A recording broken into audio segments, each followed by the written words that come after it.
ఈ విశ్వంలో ప్రతి జీవి శ్వాసలో, ప్రతి అణువులో, ప్రతి ధైర్యపు చుక్కలో నివసించే ఆ మహాశక్తి ఎవరో మీకు తెలుసా? ఆమె దుర్గాదేవి, శత్రు సంహారిణి, భయనాశిని, భక్తుల రక్షకురాలు.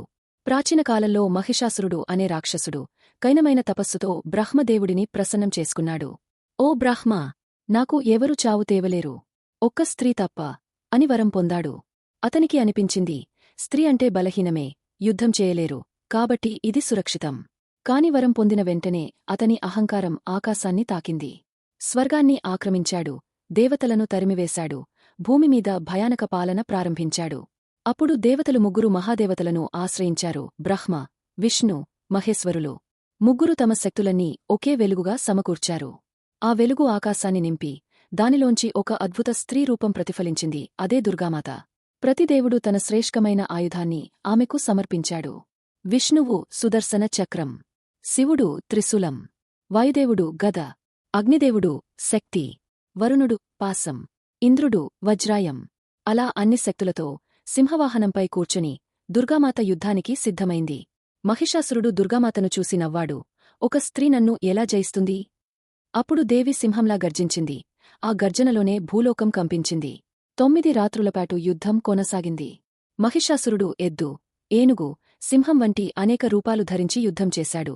కాని దేవి ప్రతిరూపానికి సమానమైన ప్రతిఘటన చూపింది. చివరగా మహిషాసురుడు మానవ ఎద్దు మిశ్రమ రూపంలో ఉండగా దేవి తన త్రిశూలంతో అతన్ని సంహరించింది. ఆ రోజు విజయదశమిగా ప్రసిద్ధి చెందింది.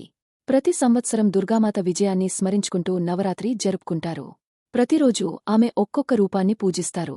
శైలపుత్రి స్థిరత, సహనం, బ్రహ్మచారిణి తపస్సు, భక్తి, చంద్రఘంట ధైర్యం, సమాధానం, కూష్మాండ సృష్టిశక్తి, స్కందమాత మాతృత్వం, రక్షణ, కాత్యాయని శత్రునాశనం, కాలరాత్రి భయం తొలగింపు, మహాగౌరి పవిత్రత, కరుణ, సిద్ధిదాత్రి వరప్రసాదం, జ్ఞానం.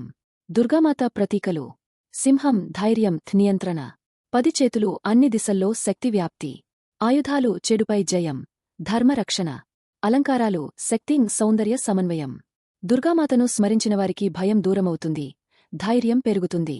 ఆమె పేరు జపించినవారి హృదయంలో శక్తి, సాహసం, శాంతి నివసిస్తాయి. అందుకే దుర్గే స్మృతా హరసి భీతిమశేషజంతోహ అని పురాణాలు చెబుతున్నాయి. ఈ నవరాత్రి మనం దుర్గామాతను హృదయంలో పూజిద్దాం. ధర్మం గెలవాలి, అధర్మం నశించాలి. జయ జయ దుర్గేమాత.